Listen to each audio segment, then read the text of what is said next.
You ever hear what burning flesh sounds like?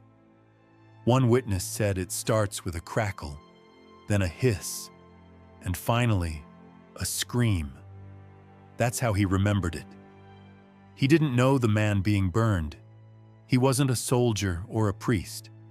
He didn't even really know what the man had done, just that he said something, and said it in front of the wrong person.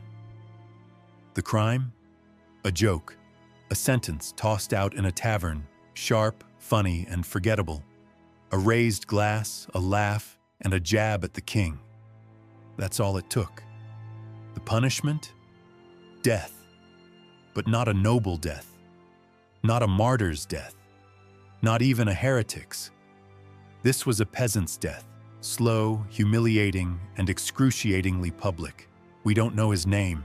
Maybe that was the point. His offense wasn't treason with a sword or a plot with poison. It was treason with words, a tongue that strayed, a joke that hit too close. And in a kingdom where the king's word was sacred law, even laughter could be a crime. So they didn't just kill him. They erased him. They made an example. Because kings have always known, long before political scientists gave it a label, control the narrative, and you control everything. You can replace a soldier. You can lose a battle. But a joke? A phrase that spreads like smoke through market stalls, whispered behind hands and across fences. That kind of rebellion sticks. That's a threat no army can suppress. So they lit a fire, not just to execute, but to erase, to burn the memory of defiance out of everyone watching. They tied him to a stake in the same town square where bread was sold each morning. Children stood beside mothers. Priests stood silent, and the air filled with the stench of skin meeting flame.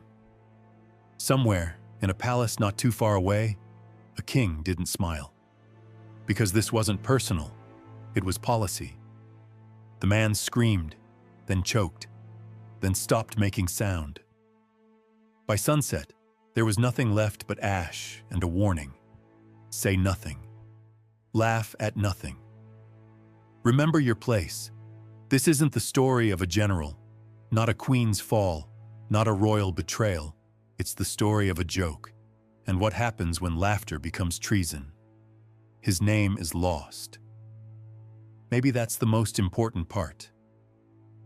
What we do have is a few lines in a tax record, one mention in a bishop's letter, something about a man of lowest estate condemned for irreverence, and then one vivid account from a traveler, a chronicler passing through Rouen, who described the burning in disturbing detail, but never learned the man's name. He might have been named Jean. Jean was the most common name for peasants in 15th century France. Jean of Rouen, Jean the Cartwright, Jean the Fool. A man with no land, no title, no coat of arms, just a voice. And one day, that voice said too much. He was probably born into hardship. By the time he came of age, France had been shattered by the 100 Years' War. Towns were being crushed under English boots. Normandy bled. At the time, the country was ruled by Charles VII, a king whose claim to the throne had been doubted since day one. Even his own mother had once refused to recognize him. He was called the King of Bourges because that tiny slice of land was basically all he controlled.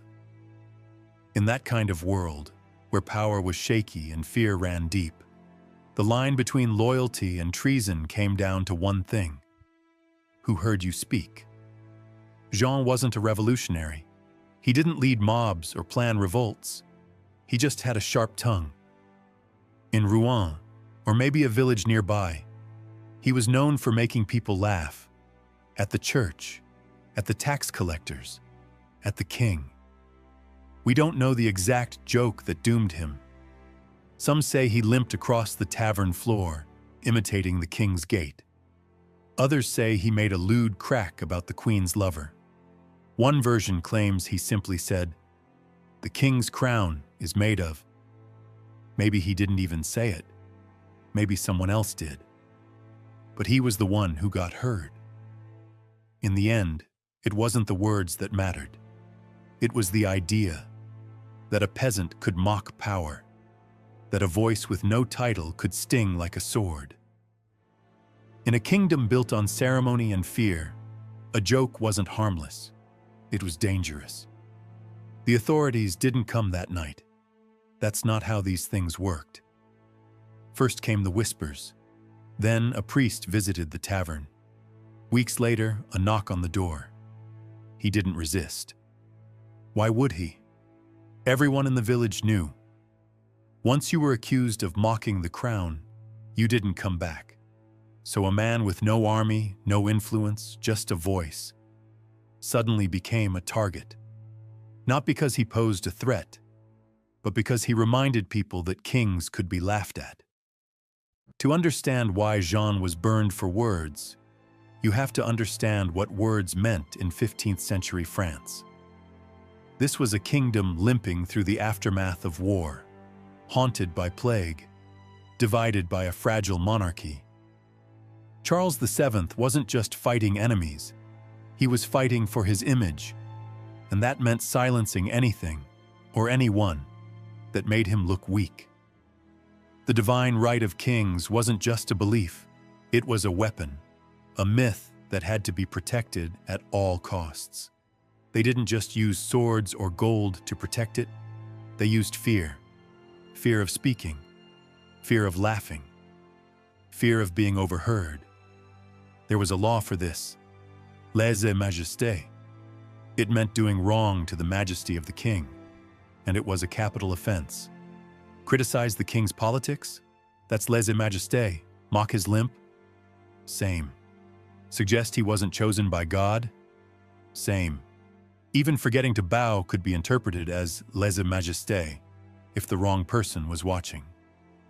The system didn't need proof, it needed belief.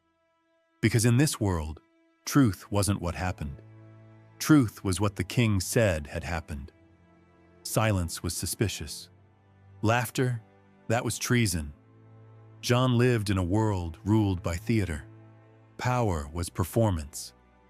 The king's face was everywhere, painted on church walls, stitched into banners, printed onto coins. Children were taught to kneel at the mention of his name, to look away when his carriage passed, to speak of him like he was a saint. And that wasn't just expectation, it was law. The monarchy had ears everywhere. Priests, judges, merchants, tavern owners, all expected to listen, all expected to report. Say something in your home? Fine. Say something at the tavern? That was the king's business. Executions were never just punishments. They were lessons. Lessons about who held the story and who could be written out of it. The condemned, having mocked the sacred institution of the crown, is hereby sentenced to perish by fire, that his words may be purged from the hearts of men, and that no voice shall rise again to defame the majesty of his grace, King Charles III.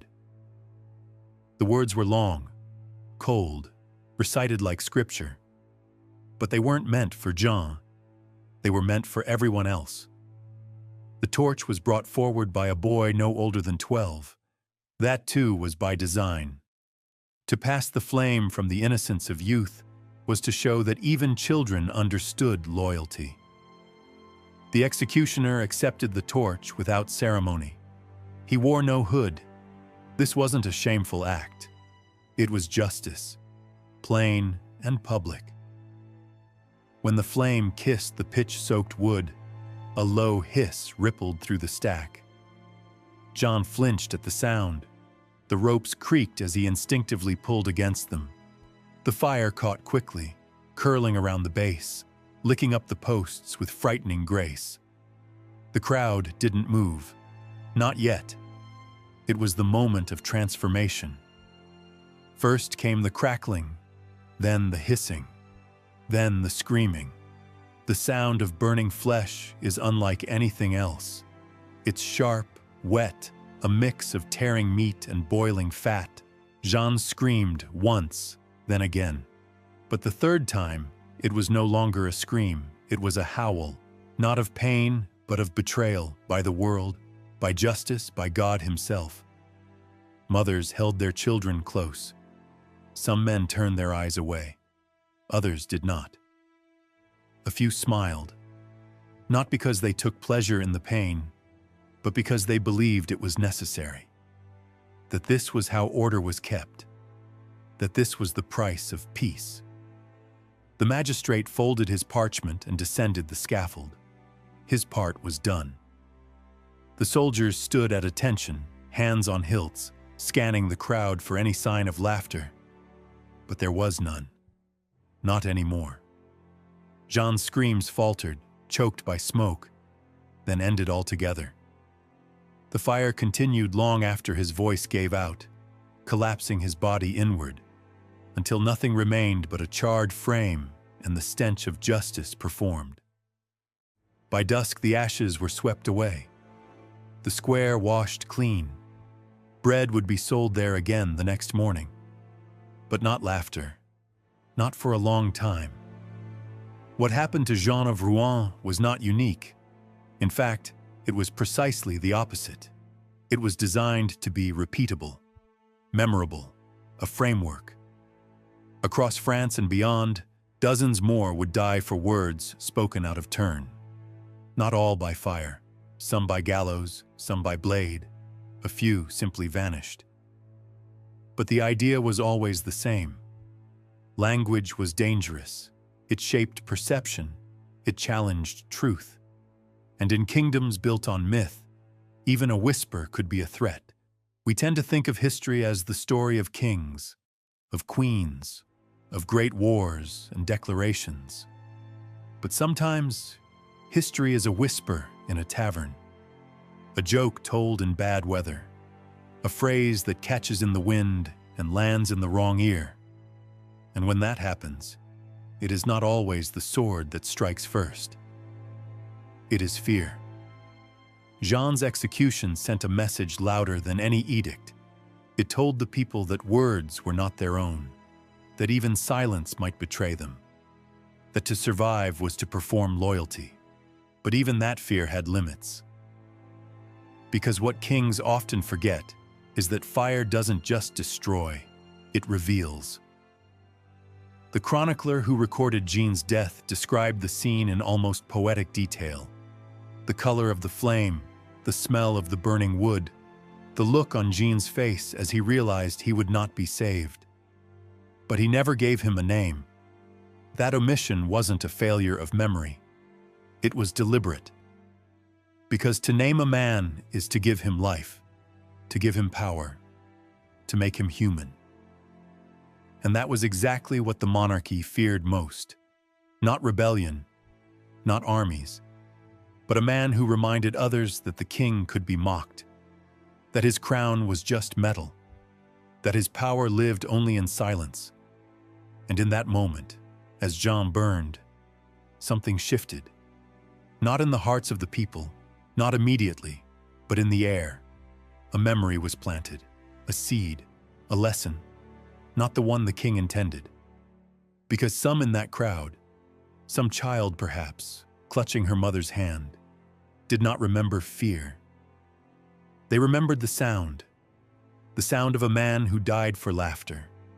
And somewhere down the line, when the fire had long gone cold, that sound would become a story, and that story would become a spark. And one day, that spark would catch, and the fire would return, not to silence a joke, but to burn down a lie. In the decades that followed, France changed, but not in the ways its kings hoped. Monarchs rose and fell. Wars came and went. The 100 Years' War limped to its bitter end, but the memory of fire never truly left the people. They carried it in their stories, in their caution, in their quiet glances across tavern tables before speaking. Jean's name was never spoken again, but his fate echoed. The idea that a joke could be lethal wasn't forgotten. It became part of the cultural air, like smoke lingering long after the fire dies. People learned not to laugh too freely, not to speak too loudly. That self-censorship was the crown's greatest weapon, because it required no soldiers, no gallows, no fire. Just the memory of what had once happened to a man who spoke out of turn. But history has a long memory, and fire has a longer reach. By the 18th century, France found itself gripped by a different kind of fear, not of jokes, but of truth. Enlightenment thinkers began to crack the facade. Writers, pamphleteers, philosophers, they used words as weapons. They didn't need swords. They had satire. And satire, as every king since Charles III knew, could be fatal. What Jean had once suffered alone, in silence, was now being done en masse. On paper, in coffee houses, in salons, mockery became a political act. And as the monarchy's grip tightened, its image grew brittle. It could no longer absorb the blows of wit and whisper. It began to shatter. When the French Revolution came, it wasn't sudden. It was the culmination of centuries of quiet dissent, of jokes told behind hands, of sentences left half-finished, of men like Jean who had once been broken for a laugh. But now the joke was on the monarchy, because for the first time in centuries, the people weren't afraid of the crown. They were laughing at it, openly, loudly. And that laughter was followed by something kings had feared all along: action. Heads rolled where once only tongues had wagged. The guillotine replaced the stake. The square where Jean had burned was filled again. But this time the crowd wasn't watching in silence. They were shouting, singing, cheering. It was messy. It was bloody. But it was also inevitable. Because no power built on fear can last forever. And no king, no matter how divine he claims to be, can silence every voice, especially not the ones that remember. So what does this story mean now, centuries later? Why does the execution of a nameless peasant in 1431 still matter? Because it reminds us that speech has power, that laughter, when aimed upward, can be revolutionary, that silence is not always safety, that history is shaped not only by generals and thrones, but by the smallest of rebellions. A raised eyebrow, a muttered joke, a story whispered to a friend who remembers it years later and tells it again. John didn't mean to become a symbol. He probably didn't even mean to start anything. He was just a man with a sharp tongue and a drink in his hand. But the king feared him more than an army. And that tells you everything you need to know about power. It fears being laughed at. Because when people laugh, they're no longer afraid. And when they're no longer afraid, they start to imagine something different, something better. They start to imagine a world where the king doesn't get the last word, where jokes are not crimes, where voices, no matter how small, are heard, not silenced. That is why Jean of Rouen, the man with no land, no title, and no name in the history books, still matters. Because the fire that was meant to erase him instead ensured he would never truly be forgotten. Not because of who he was, but because of what he said, and what they did to stop him. Because the sound of a man burning for a joke is not easily forgotten. Not by the crowd that watched, not by the chronicler who wrote it down, and not by us. Not now. Not ever.